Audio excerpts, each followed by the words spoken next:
Yeah, I'm trying to find. I'm just trying to find a psychological effects on the victim of being someone, especially another male or anybody, putting their hands on their throat. Because it happened to me twice in the same place, St. Mary's High School, Elizabeth, New Jersey. Once I think it happened freshman year. I mean, I'm just guessing was it freshman sophomore? I'm pretty sure it was freshman year. But it's a kid named Edwin Salcido who claims to be a teacher in two schools or something like that. I think he is a teacher. Another one by Herbert Hall, or Herbie as they called him. Everybody said he was just dumb at a box of rocks. I'm not gonna use that phrase, but he was just very stupid. He did that once to me. I think he did it twice. But the second time, I just slapped, the hand. I tried to get it off, and I pushed him around and told him to go fuck himself. Freshman year, I think Salcedo over there. I don't know. I think he got suspended or something like that. He didn't even get an honor roll. He was mad at me for that. But the psychological, when someone does that to you, and they squeeze the airwaves.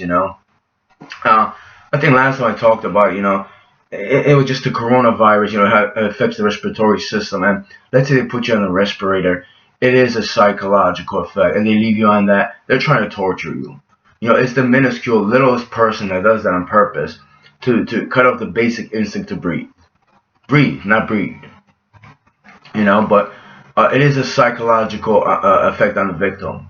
Biggest cowards do that. They will haunt you with like a knife to your throat. I mean, Jesus, man, like you're already a coward. You wouldn't put your hands up or even use your words and your reason, your brain and your mind and masculinity, all of that to defend yourself. That is the biggest form of cowardice. You know, I mean, on the victim as I was, it does psychologically affect you kind of shocked. Especially like they just grab you like that because they know they're coming. You don't expect it, so you're shocked at the beginning that they're putting hands on you, and it's like you got to get in a fight. You got to swim, but if they're holding your airways, you think about what if I just suddenly stop breathing. You're already like kind of conscious, subconscious, semi-conscious. You thinking that. So it is that. Because if someone throws a punch at you, you could deflect and you could come at them, you can push them or hit them right back, and you have a defense there. But the biggest cowards will grab they grab you here, just it's psychological too, but someone will grab you by the throat, like Salcedo over there, the teacher at a public school for children, for youth, and Herbert Hall, the basketball star of St. Mary's, the cream of the crop, as his other gym teacher called him, but. What is that? It is a form of cowardice. You know, let's have a real problem with somebody. I wouldn't go directly for the throat, the jugular. That's pretty insane, disgusting. Especially when you go from the back. That's even more disgusting and malice. A bigger coward will do that. Because he can't get you from the front. You know. Um, but what kind of small-minded person will actually go through with that? Something to think about. And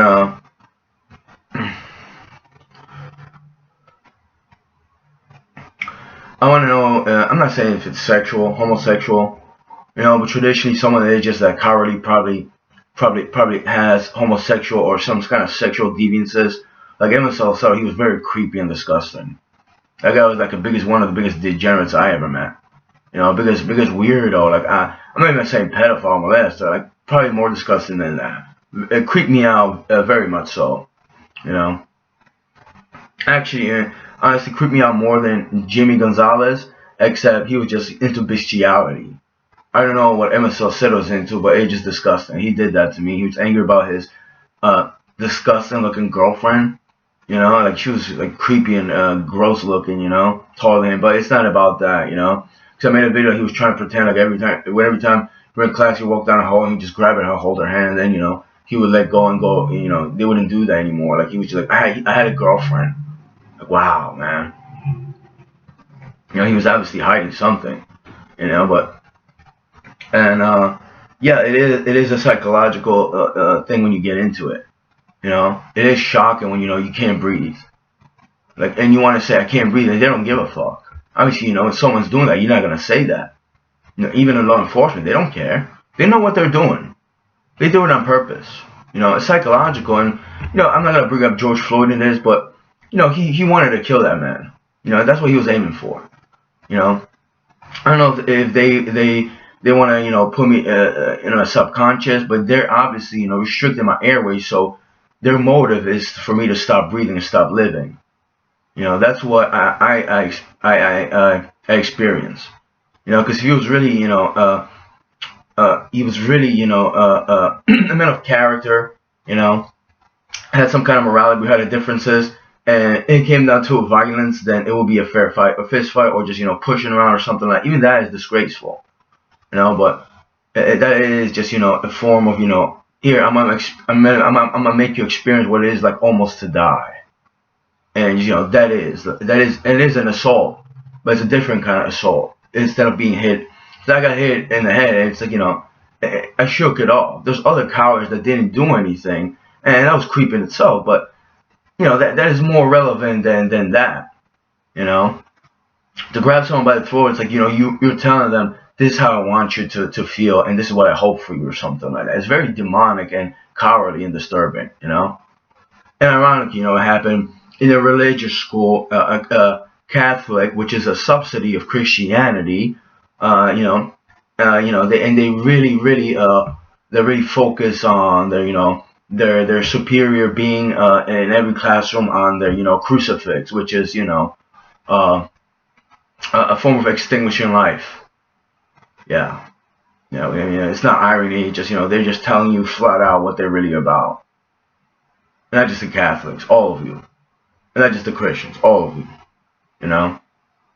But if you really I don't think people care about someone like George Floyd. Not his personal life, and his homie that he didn't change the world. He didn't.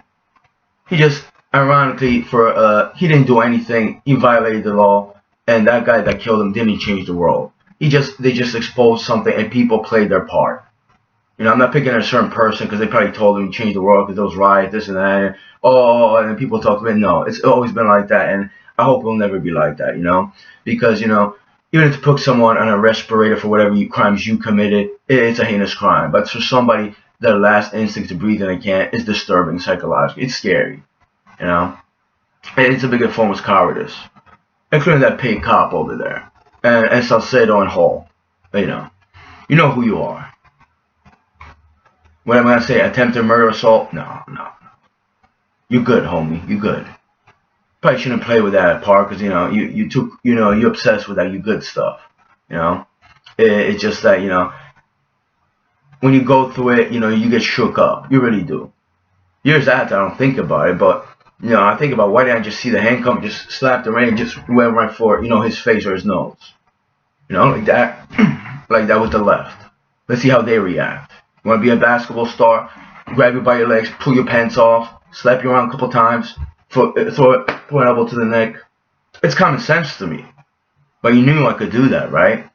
So you just went for it first, just to fuck with me mentally, right? And then I had to go to your corny, raggedy, devil worshiping school with your God on the fucking, on the crucifix, and your memory of him, sacrifice for your sins.